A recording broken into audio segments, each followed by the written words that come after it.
ادبستان کے سامعین سے گزارش ہے کہ وہ ہمارے چینل کو سبسکرائب کریں اور ساتھ موجود بیل آئیکن کو پریس کریں تاکہ آپ کو ہماری ہر ویڈیو بر وقت مل سکے۔ شکریہ۔ بسم اللہ الرحمن الرحیم۔ برقعِ خان، مصنف اسلم راہی، قسط نمبر 23۔ برقعِ خان اب اپنے نئے آباد کردہ شہر سرائے برقعہ میں منتقل ہو چکا تھا۔ ایک روز وہ اپنے بھائی نوگائی کے ساتھ بیٹھا کسی موضوع پر گفتگو کر رہا تھا کہ کچھ مسلمان ان کی خدمت میں پیش کیے گئے۔ ان میں سے کچھ بغداد سے، کچھ مصر سے اور کچھ اردن کی وادیوں سے آئے ہوئے تھے۔ یہ وہ لوگ تھے جنہیں ہلاکو خان کے ہاتھوں دقتوں، تکلیفوں اور تباہی و بربادی کا سامنا کرنا پڑا۔ ان لوگوں نے برقعہ خان پر انکشاف کیا کہ کیسے دریائے دجلہ کے کنارے مسلمانوں کے عظیم شہر بغداد کو ہلاکو خان نے تباہ و برباد کر دیا ہے۔ انہوں نے برقعہ خان کو یہ بھی بتایا کہ کیسے ہلاکو خان نے مسلمانوں کے خلیفہ کو خط لکھا کہ تم جانتے ہو کہ دنیا کی مختلف قوموں کا چنگیز خان کے زمانے سے اب تک مغل فوجوں کے ہاتھوں کیا حشر ہوا ہے۔ بغداد کے دروازے کبھی خوارزمیوں اور سلجوکیوں پر بند نہیں ہوئے، تو پھر تم ہمیں داخل ہونے سے کیوں کر روک سکتے ہو، جبکہ ہم اس قدر طاقتور ہیں۔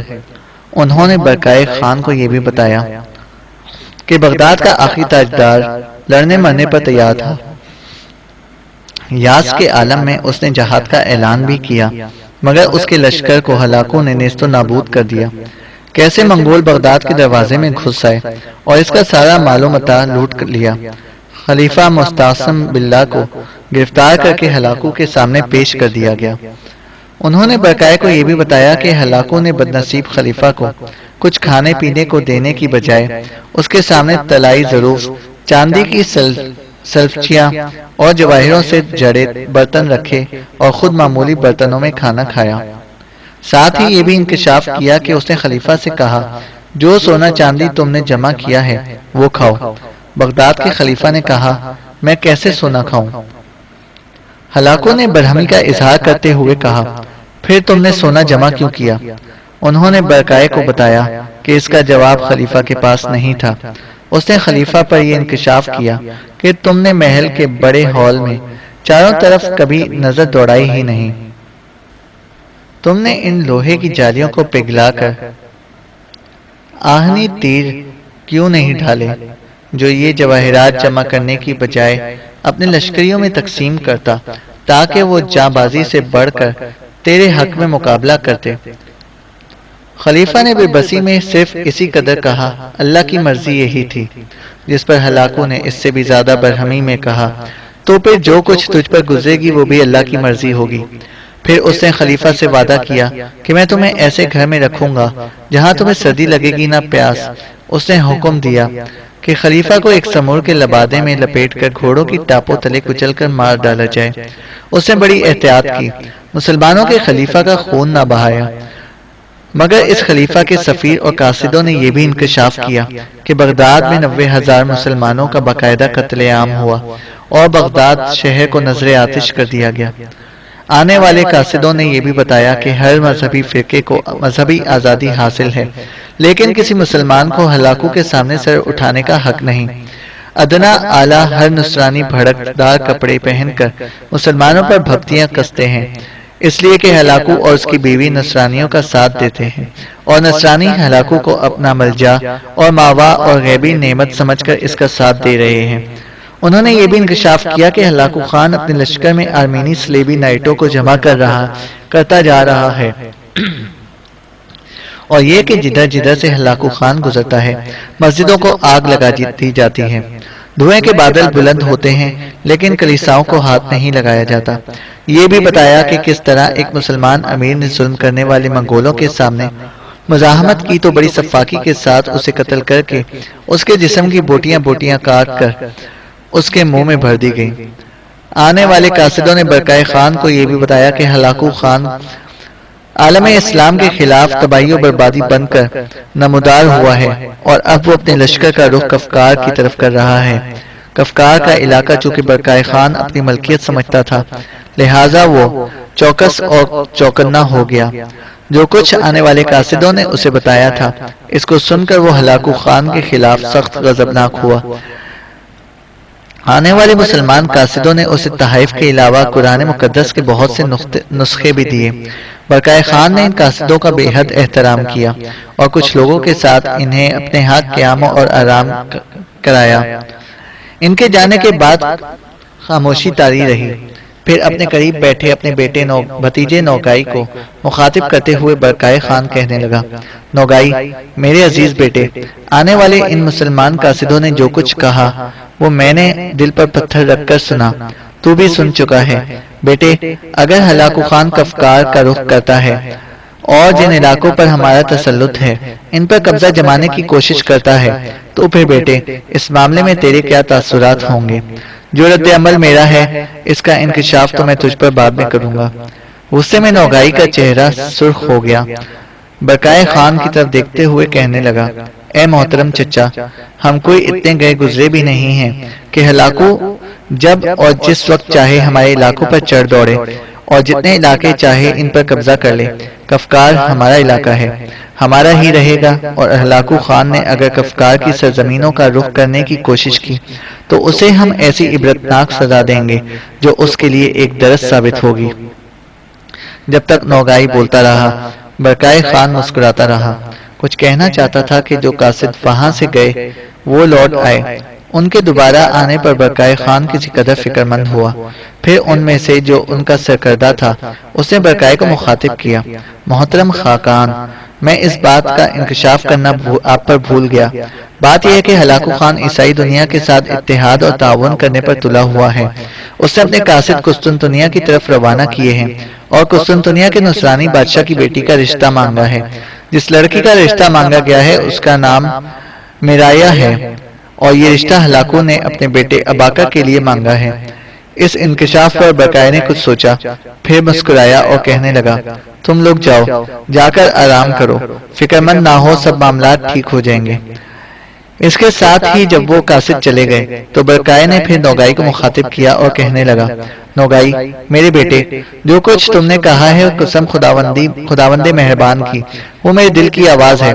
لگتا ہے تیرے میرے احساسات اور جذبات ایک جیسے ہیں۔ اب مزید جو کچھ میں کرنا چاہتا ہوں وہ یہ کہ تو آج ہی ایک لشکر لے کر کفکار کی طرف روانہ ہو جا۔ ہلاکو نے ابھی ان علاقوں کا رخ نہیں کیا، وہاں جا کے تو اپنی حالت کو مضبوط اور مستحکم کر لے۔ کسی ایسی جگہ لشکر کو استوار کرنا جہاں ہلاکو کے ساتھ آسانی سے نمٹا جا سکے۔ ساتھ ہی میں تیز رفتار حکار خریم بن مکروم کی طرف بھی روانہ کرتا ہوں کہ وہ اگر اپنی مغرب کی مہم مکمل کر چکا ہے تو فی الفور کفکار کے کوہستانی سلسلوں میں جا کر تم سے ملے، اور اگر اس نے ابھی تک اپنی مغربی مہم کو مکمل نہیں کیا تو جس قدر وہ کام کر چکا ہے اس پر ہی اکتفا کرے۔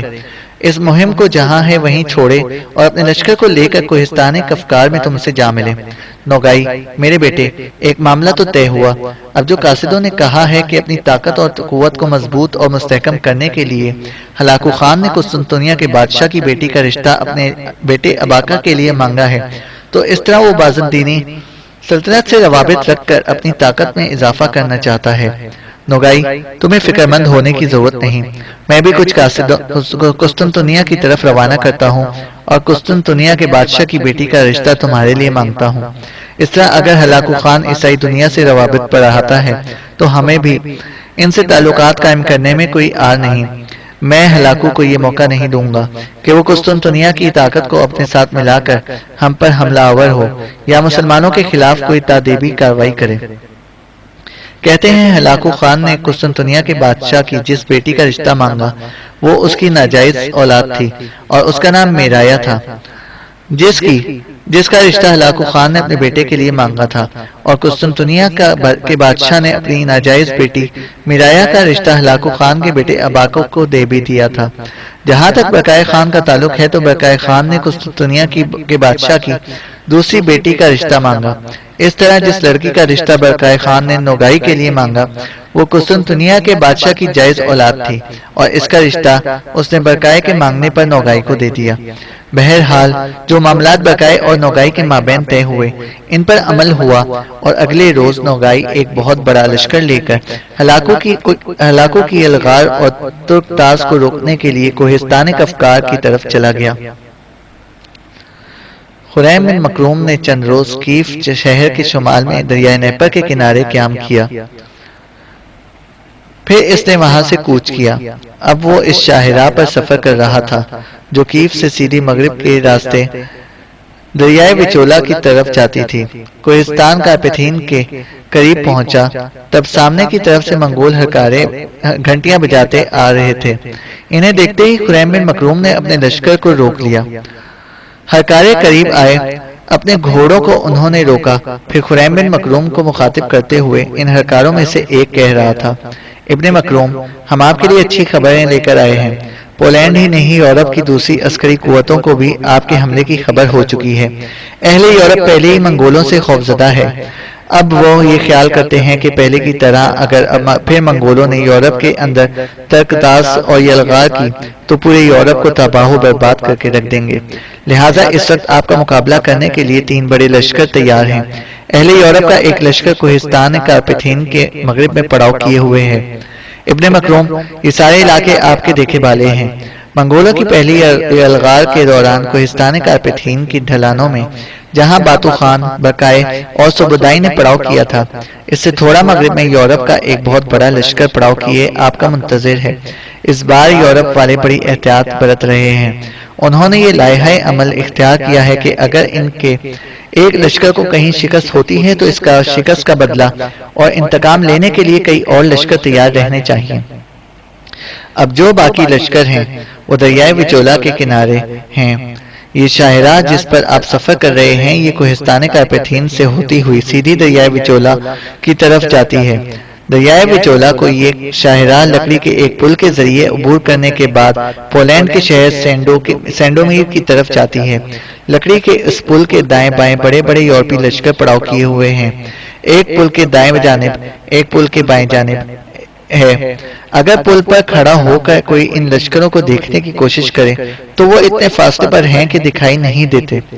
اب اہل یورپ کا لائحہ عمل یہ ہے کہ پہلے آپ سے وہ لشکر ٹکرائے گا جو کوہستان کارپیتھین کے مغرب میں آپ کا منتظر ہے، اور اگر اس لشکر نے منگولوں کو شکست دے دی تو پھر اہل یورپ سمجھیں گے کہ ان کی کارروائی مکمل ہو چکی ہے، اور یہ کہ منگول پسپا ہو کر پھر ان علاقوں کا رخ نہیں کریں گے۔ اور اگر کوہستان کارپیتھین کے مغرب میں اہل یورپ کے لشکر کو ہمارے ہاتھوں شکست ہوتی ہے تو شکست خوردہ لشکر پہلے دریائے وچولا کی طرف بھاگے گا، پھر بائیں جانب جو بلند کوہستانی سلسلہ ہے اس میں روپوش ہونے کی کوشش کرے گا۔ اب اگر آپ کوہستان کارپیتھین کے مغرب میں یورپ کے لشکر کو شکست دینے کے بعد آگے بڑھتے ہیں تو ظاہر ہے کہ پولینڈ کے شہر سینڈومیر کی طرف جانے کے لیے آپ کو دریائے وچولا پر جو لکڑی کا پل ہے اسے عبور کرنا ہے۔ یورپ والے ایسا کریں گے کہ جب ہم پل کے قریب جائیں، ایک لشکر جو دائیں جانب اور دوسرا بائیں جانب کھات میں ہے وہ فوراً نمودار ہوں گے اور آپ کے دونوں پہلوؤں پر ضرب لگا دیں گے۔ جب ایسا ہو چکے گا تب وہ لشکر جسے آپ نے کوہستان کارپیتھین کے مغرب میں شکست دی ہوگی اور جو جنوبی سرطائے مرتفع کی طرف چلا گیا ہوگا وہ بھی اچانک نمودار ہوگا، اور جب جنگ کی بھٹی اپنے عروج پر ہوگی آپ کی پشت کی جانب سے حملہ آور ہو کر اپنے لیے فوائد حاصل کرنے کی کوشش کرے گا۔ اس طرح اہل یورپ کا خیال ہے کہ منگولوں کو کسی بھی صورت دریائے وچولا کو عبور کر کے پولینڈ کے مرکزی شہر سینڈومیر کی طرف نہیں جانے دینا چاہیے۔ یہاں تک کہنے کے بعد وہ ہرکارہ جب خاموش ہوا تو چند انتہائی عمدہ الفاظ میں خریم بن مکروم نے آنے والے ان ہرکاروں کی تعریف کی، اس کے بعد انہیں پھر واپس بھیج دیا تاکہ وہ دشمن کی نقل و حرکت پر نگاہ رکھ سکیں۔ ساتھ ہی اس نے اپنے لشکر کو کوچ کا حکم دیا۔ کوہستان کارپیتھین کو عبور کرنے کے بعد خریم بن مکروم یورپ کے اس لشکر کے سامنے پڑاؤ کر گیا جو کوہستان کارپیتھین کے مغرب میں پہلے سے پڑاؤ کیے ہوئے منگولوں کا منتظر تھا۔ جب پڑاؤ قائم ہو چکا تب سارے سالار خریم بن مکروم کے کہنے پر اس کے یورت میں جمع ہوئے۔ جب ایسا ہو چکا تب خریم بن مکروم نے انہیں مخاطب کرتے ہوئے کہنا شروع کیا، میرے عزیزو، کوہستان کارپیتھین کے مشرق میں جب ہمارے ہرکارے ہمارے پاس آئے اور یورپ کے تینوں لشکروں کے متعلق ہمیں تفصیل بتائی تو اس وقت میں نے ان قوتوں سے نمٹنے کے لیے ایک لائحہ عمل تیار کیا تھا، لیکن وہ لائحہ عمل میں آپ سب لوگوں سے بڑی رازداری سے کہنا چاہتا ہوں تاکہ ہمارا یہ جنگ کا طریقہ یورپ کے لشکریوں تک نہ پہنچے۔ جیسا کہ ہرکاروں نے بتایا، ہمیں 3 لشکروں سے نمٹنا ہوگا۔ ایک یہ جو کارپیتھین کے دامن میں ہمارے سامنے پڑاؤ کیے ہوئے ہے، دوسرا دریائے وچولا کے لکڑی کے پل کے جانب، تیسرا بائیں جانب۔ اب ان تینوں سے نمٹنے کا جو لائحہ عمل میرے ذہن میں آ رہا ہے وہ آپ سے کہتا ہوں۔ ہو سکتا ہے جو کچھ میں نے سوچا ہو اس میں خامیاں ہوں اور کوتاہیاں ہوں۔ آپ سے مشورہ کرنے کے بعد ان کوتاہیوں کو دور کیا جا سکتا ہے۔ میرے عزیزو، کل سورج طلوع ہونے کے بعد ہم سب سے پہلے سامنے یورپ کا جو لشکر پڑاؤ کیے ہوئے ہے اس سے ٹکرائیں گے۔ مجھے امید ہے کہ ہم اسے بدترین شکست دیں گے۔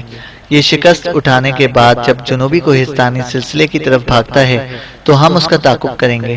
لشکر کے اندر جس قدر باربرداری کے جانور اور یورتوں والے چھکڑے اور دوسرے ضروریات زندگی اور سامان کے چھکڑے ہیں، وہ بھی ہمارے پیچھے پیچھے جنوبی سطح مرتفع کا رخ کریں گے۔ شکست کھانے والے یورپ کے اس لشکر کی ہم پوری طرح کمر توڑ کر رکھ دیں گے تاکہ ان سے آئندہ کوئی بھی ہمارے خلاف حرکت میں آنے کے قابل نہ رہے، اور جب ہم دوسرے 2 لشکروں سے ٹکرائیں تو ان میں سے کوئی بھی ہماری پشت کی طرف سے حملہ آور ہونے کے لیے باقی نہ بچے۔ یورپ کے اس لشکر کی مکمل تباہی اور بربادی کے بعد ہم موڑیں گے، آگے پیش قدمی نہیں کریں گے، مشرق کی طرف جائیں گے۔ کوہستان کارپیتھین کا جو بلند سلسلہ ہے، اس کے مشرق میں جا کر لشکر کو 2 حصوں میں تقسیم کریں گے۔ ہمارے اس طرح واپس جانے سے یورپ کے دوسرے اساکے یہ سمجھیں گے کہ ہم واپس چلے گئے ہیں، لیکن کارپیتھین پہاڑ کے مشرق میں کی جانب جا کر ہم اپنے لشکر کو 2 حصوں میں تقسیم کریں گے۔ ایک حصہ کوہستان کارپیتھین کے ساتھ ساتھ دائیں جانب جائے گا، اور دائیں جانب جو درے ہیں ان کو عبور کرنے کے بعد یورپ کے اس لشکر پر رات کے وقت ضرب لگائے گا جو دریائے وچولا کے پل کے دائیں جانب گھات میں ہے۔ دوسرا حصہ بائیں جانب جائے گا اور وہ جنوبی سطح مرتفع جہاں ہم پہلے لشکر کو شکست دے کر داخل ہوں گے، ان میں سے ہوتا ہوا یورپ کے اس لشکر پر ضرب لگائے گا جو پل کی بائیں جانب ہم پر حملہ آور ہونے کے لیے گھات میں ہے۔ اس طرح اگر ہم کوہستان کارپیتھین کے سامنے پہلے لشکر کو شکست دینے کے بعد اپنے لائحہ عمل کے مطابق یورپ کے دونوں دوسرے لشکروں پر ضرب لگانے میں کامیاب ہوتے ہیں تو میرے خیال میں یورپ کی عسکری قوت کو ہم نیست و نابود کر دیں گے۔ اس کے بعد کوئی ایسی قوت نہیں رہے گی جو ہمیں دریائے وچولا کو عبور کر کے سینڈومیر کی طرف بڑھنے سے روک سکے۔ یہاں تک کہنے کے بعد خریم بن مکروم تھوڑی دیر کے لیے رکا، پھر وہ اپنا سلسلہ کلام آگے بڑھاتے ہوئے کہہ رہا تھا، جہاں تک تیسرے لشکر کا تعلق ہے تو وہ لشکر کے پڑاؤ کی ہر شے کی حفاظت پر مامور ہوگا۔ جس وقت لشکر کے 2 حصے کوہستان کارپیتھین کے دائیں بائیں کے دروں سے ہوتے ہوئے دریائے وچولا کے پل کے دائیں بائیں کے لشکریوں پر حملہ آور ہوں گے، تب ہمارے لشکر کا تیسرا حصہ بھی حرکت میں آئے گا۔ پڑاؤ کی ہر چیز اور یورت چھکڑوں کو لے کر کارپیتھین کے بائیں دروں سے ہوتا ہوا دریائے وچولا کی طرف بڑھے گا۔ اس طرح مجھے امید ہے کہ ہم اپنے مقصد میں کامیاب رہیں گے۔ خریم بن مکروم لمحہ بھر کے لیے رکا، پھر وہ دوبارہ کہہ رہا تھا، جہاں تک لشکر کی تقسیم کا تعلق ہے تو یہ پہلے جیسی رہے گی۔ لشکر کا ایک حصہ میرے اور عمیر بن نصر کے پاس رہے گا، اور ہم دریائے وچولا کے پل کے دائیں جانب جو دشمن کا رخ کا لشکر ہے اس پر حملہ آور ہوں گے۔ لشکر کا دوسرا حصہ حسب سابق تورائی خان اور کشلی خان کی سرکردگی میں ہوگا، اور یہ بائیں طرف والے لشکر کو اپنا ہدف بنائیں گے۔ لشکر کا تیسرا حصہ محترم کوچمان اور گوچلوک کی سرکردگی میں ہوگا، اور یہ پڑاؤ کی ہر چیز کو سمیٹتے ہوئے بائیں جانب کے دروں سے ہوتے ہوئے دریائے وچولا کی طرف بڑھیں گے۔ یہاں تک کہنے کے بعد خریم بن مکروم رکا، پھر اپنے سارے سالاروں کی طرف دیکھتے ہوئے کہہ رہا تھا، میں نے جو کچھ کہنا تھا کہہ دیا۔ اس وقت میرے ذہن میں یہی لائحہ عمل ہے۔ اگر آپ لوگوں سے کوئی چاہتا ہے کہ اس میں تبدیلی کی جائے تو تبدیلی اگر سود مند ہوئی تو ہر صورت میں کی جائے گی۔ جو لائحہ عمل خریم بن مکروم نے مرتب کیا تھا اس سے سارے سالاروں نے اتفاق کیا۔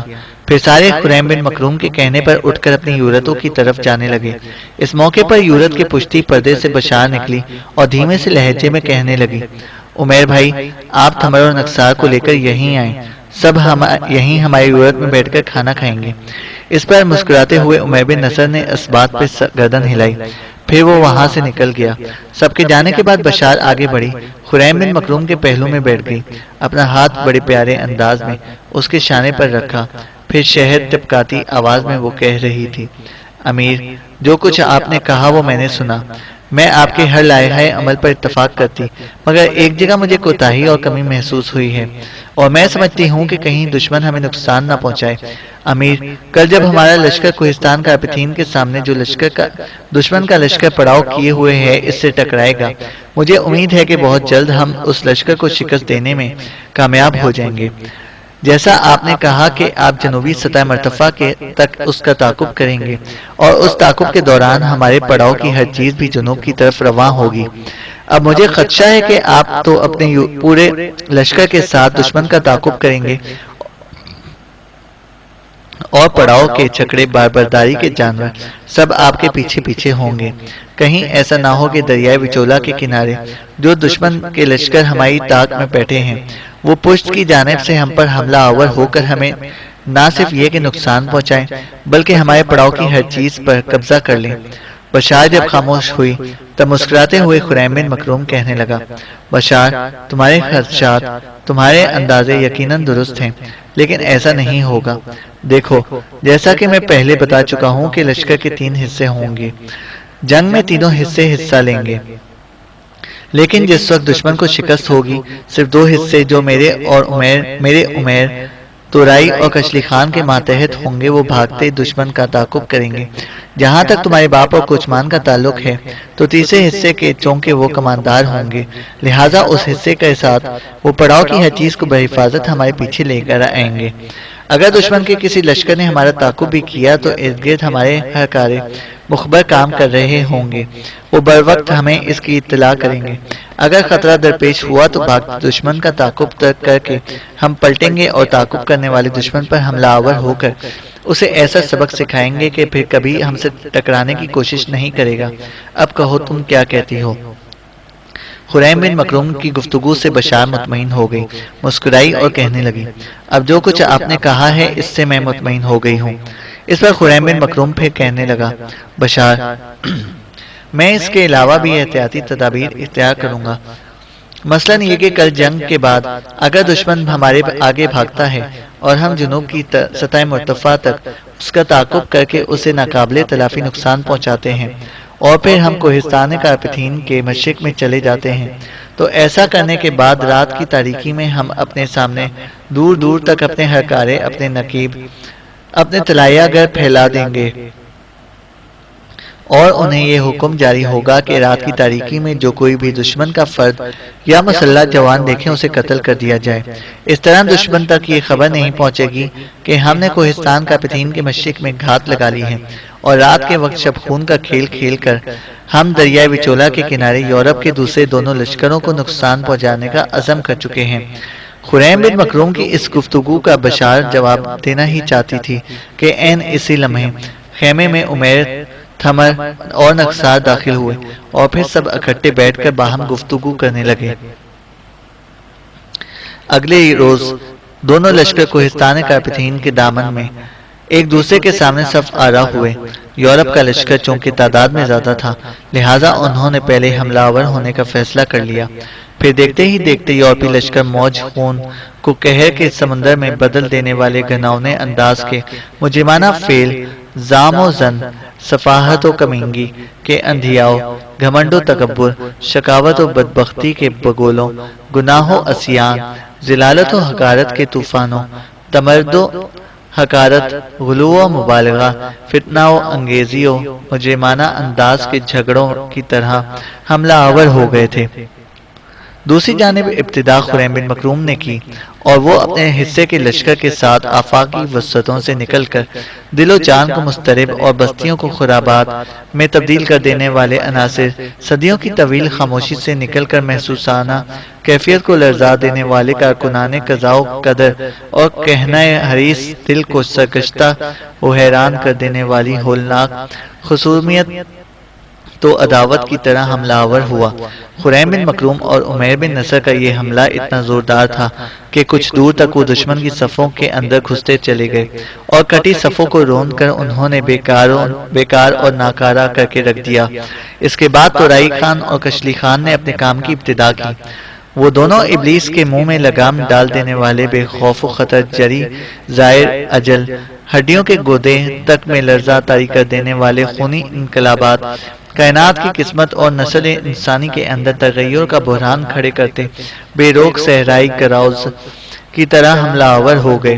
ان کے ساتھ ہی ساتھ کچھ مان اور کچھ لوگ بھی اپنے کام کی ابتدا کر چکے، اور وہ بھی یورپی لشکر کو قضائے دوہر کی بیگانگی میں قضا کے گہرے غبار، دھندلکوں سے لبریز اداسی، کرب کی تخلیق کی اذیت خیزی اور ناتمام خواہشوں کے تلاطم کھڑے کرتے قہر آلود کھولتے بہ کی طرح امٹ پڑے تھے۔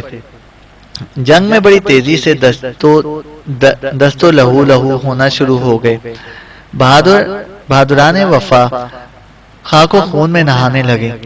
سلامتی کے خیاموں میں قضا کے فکر و فسو گھسنے لگے۔ سانسوں کے رقص، نظر کے نغموں میں روحوں کو زخمی کرتے طوفان اپنا رنگ جمانے لگے۔ کچھ دیر تک ہولناک جنگ ہوتی رہی، یہاں تک کہ کرگیزوں، باشکیریوں، مگیاروں، منگولوں اور دوسرے گروہوں کے جان لیوا حملوں کے سامنے یورپ کے لشکر کی حالت بڑی تیزی سے بجھنے کا اہتمام کرتی جھلملاتی شمعوں، وقت کے کھوٹے سکوں سے بھرے سیس کے شکستہ کاسوں، سرد مہری کی شب میں بگڑتے لمحوں، قید و بندیاں کرتے چہروں اور ہرماؤ یاس کی کیفیت بھری نظروں سے بھی بدتر ہونا شروع ہو گئی۔ تھوڑی دیر کی مزید جنگ کے بعد یورپ کے لشکر کو بدترین شکست ہوئی اور وہ میدان جنگ چھوڑ کر بھاگ کھڑا ہوا۔ اس کا رخ جنوب کی سطح مرتفع کی جانب تھا۔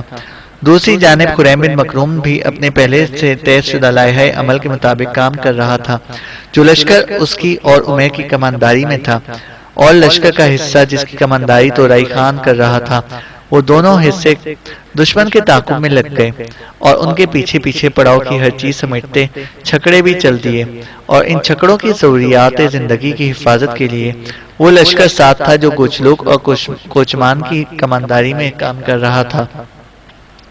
سطح مرتفع جو جنوب میں تھوڑے ہی فاصلے پر تھی اور جس کے اندر دشمن نے جا کر پناہ لینے کا ارادہ کر لیا تھا، اس کے قریب جا کر تعاقب کرتے کرتے خریم، عمیر، تورائی خان اور کشلی خان نے کچھ فیصلہ کیا اور پھر ایک دم انہوں نے تبدیلی کی۔ خریم اور عمیر ان کے دائیں پہلو سے آگے بڑھے، جبکہ تورائی خان اور کشلی خان بائیں جانب سے آگے بڑھے۔ اس طرح پہلوؤں پر حملہ آور ہوتے ہوئے وہ ان کے تھوڑا سا آگے آئے اور ان کے آگے بڑھنے کی رفتار کو تقریباً ختم کر دیا۔ وہ چھوٹا کوہستانی سلسلہ جس کے اندر انہوں نے پناہ لینی تھی، اس کے قریب ایک بار پھر ہولناک جنگ شروع ہوئی، جس میں خریم بن مکروم، عمیر بن نصر، کشلی خان، تورائی خان نے یورپ کے اس لشکر کو تقریباً کاٹ کے رکھ دیا۔ بہت کم لوگ اپنی جانیں بچانے کے لیے سطح مرتفع کی طرف بھاگنے میں کامیاب ہوئے۔ اس طرح یورپ کے اس لشکر کو خریم بن مکروم، عمیر، تورائی اور کشلی خان نے تقریباً ناکارہ بنا دیا۔ پھر اپنے اگلے لائحہ عمل کی ابتدا کرتے ہوئے انہوں نے کچھ دیر انتظار کیا۔ کوچمان اور کچھ لوگ پڑاؤ کی ہر چیز اپنے ساتھ لے آئے۔ تب انہوں نے کوہستان کارپتھین کے بائیں طرف کے دروں کے اندر سے ہو کر آگے بڑھنا شروع کیا۔ اس رفتار سے انہوں نے پیش قدمی کی کہ سورج غروب ہونے کے تھوڑی دیر بعد وہ کوہستان کارپتھین کے مشرقی حصے میں چلے گئے، اور وہاں پہنچتے ہی خریم بن مکروم نے کچھ دستے مقرر کر دیے جنہوں نے کوہستانی سلسلے کے اندر گشت کرنا شروع کر دیا تاکہ جو بھی ان علاقوں میں انہیں مشتبہ شخص نظر آئے اس کا خاتمہ کر دیا جائے۔ اس طرح اپنی کارگزاری کی ایک منزل خریم بن مکروم نے طے کر لی۔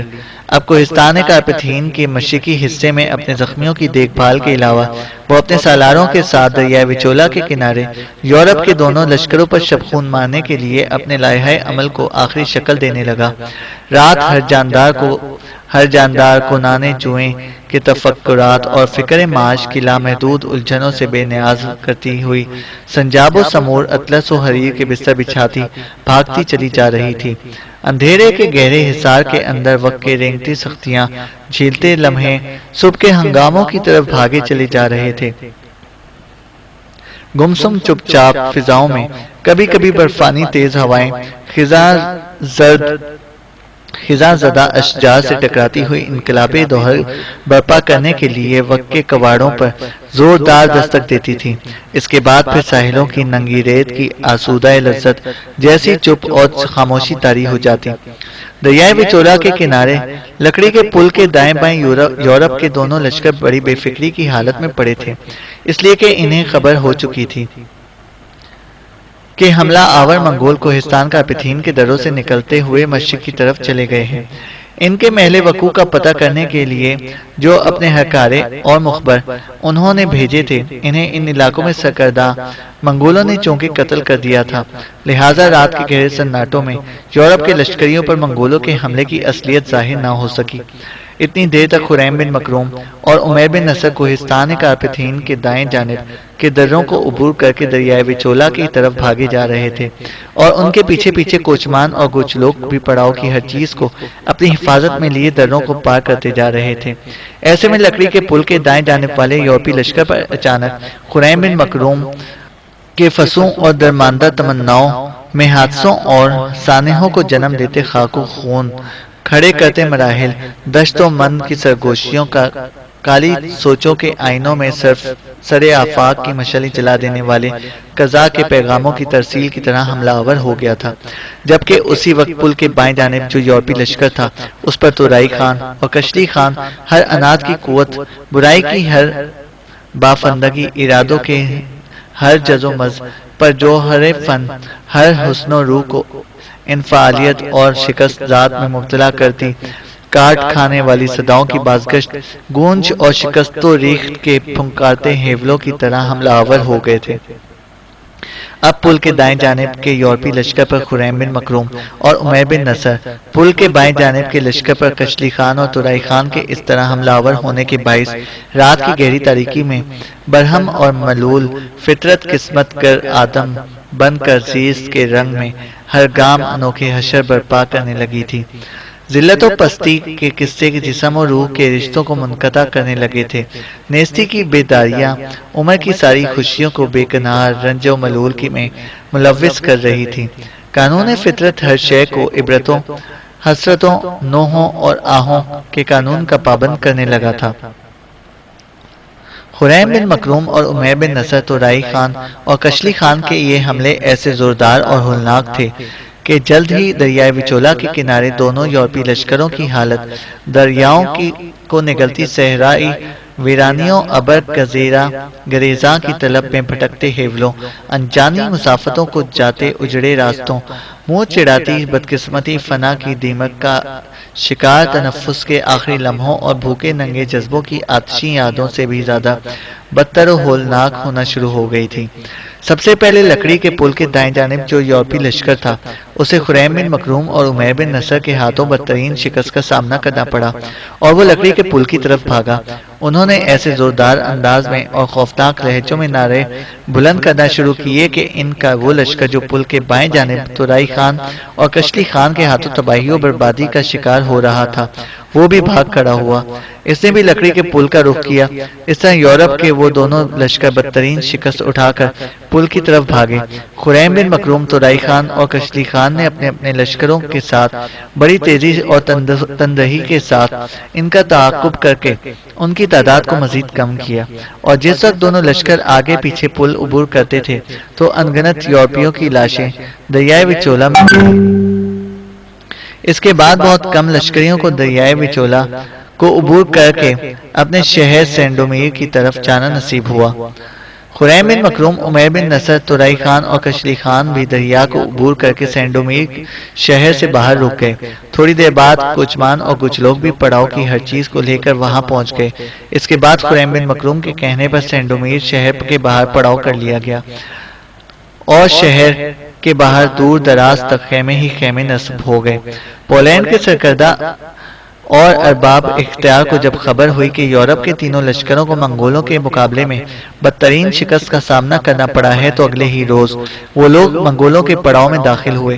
خریم، عمیر، تورائی خان، کشلی خان، کوچمان اور کچھ لوگ سے انہوں نے طویل گفتگو کی، جس کے نتیجے میں انہوں نے حلفیہ انداز میں عہد و پیمان کیا کہ آئندہ وہ منگولوں کو باقاعدگی کے ساتھ خراج ادا کرتے رہیں گے۔ ان کے اس عہد و پیمان پر خریم اور دیگر سالار بھی مطمئن ہو گئے۔ پھر وہ وفد واپس سینڈومیر کی طرف چلا گیا۔ خریم بن مکروم نے صرف 2 ہی روز سینڈومیر کے نواح میں پڑاؤ کیا۔ ہوگا کہ مشرق کی طرف سے منگول ہرکارے گھنٹیاں بجاتے ہوئے آئے اور انہوں نے تفصیل کے ساتھ خریم بن مکروم اور دوسرے سالاروں کو برقائے کا یہ پیغام دیا کہ یورپ کے اندر جس قدر مہم سر ہو چکی ہے اسی پر اکتفا کرتے ہوئے لشکر فی الفور کوہستان کفکار میں نوگائی سے جا ملے۔ برقائے خان کی طرف سے یہ پیغام ملتے ہی خریم بن مکروم نے کوچ کا حکم دیا۔ اب وہ اپنی مہم کو ویسے بھی مکمل کر چکا تھا۔ دریائے وچولا کو اس نے عبور کیا اور پھر کوہستان کاپیتھین سے ہوتا ہوا وہ بڑی تیزی سے کوہستان کفکار کا رخ کر رہا تھا۔